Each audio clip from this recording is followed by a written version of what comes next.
Hey guys, my name is Ramsey Paul, and I've been invited to play Dungeons and Dragons with Kim Coulter. She's forming a group. She's going to be the dungeon master. And as part of this, I'm supposed to describe my experience with Dungeons and Dragons. It's been like 40 years.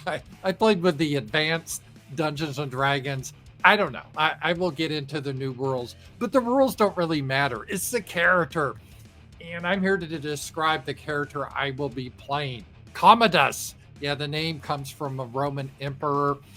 And Commodus was born into a wealthy merchant family. His dad was prosperous. But unfortunately, Commodus was kind of spoiled. He didn't have the intellectual drive or discipline of his dad.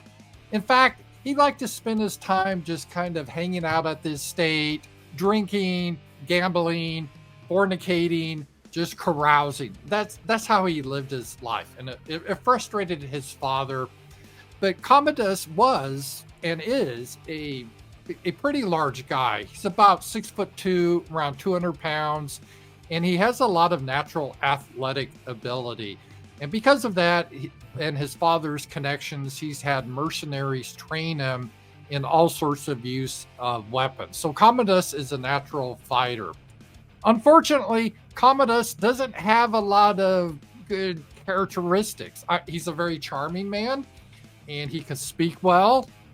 And Commodus, in private, has told people he only has three natural abilities: horsemanship. He can ride horses well.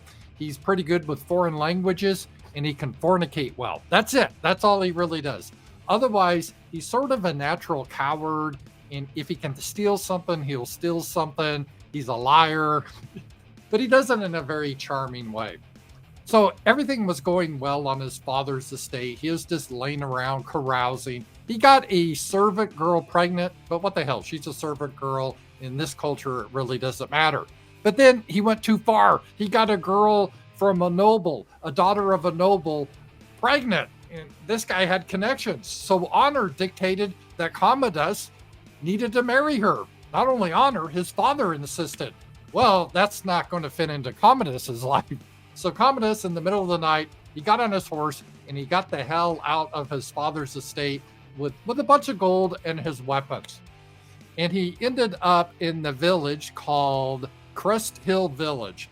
And immediately Commodus spent all his money, mostly through gambling. So now he's broke. And he's not used to living the poor lifestyle.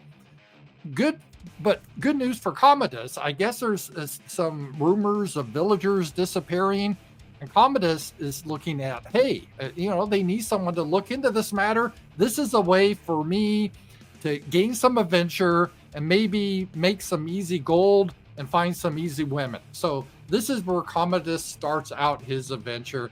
I hope it'd be a lot of fun. Part of playing Dungeons and Dragons is not really rolling the dice or the rules.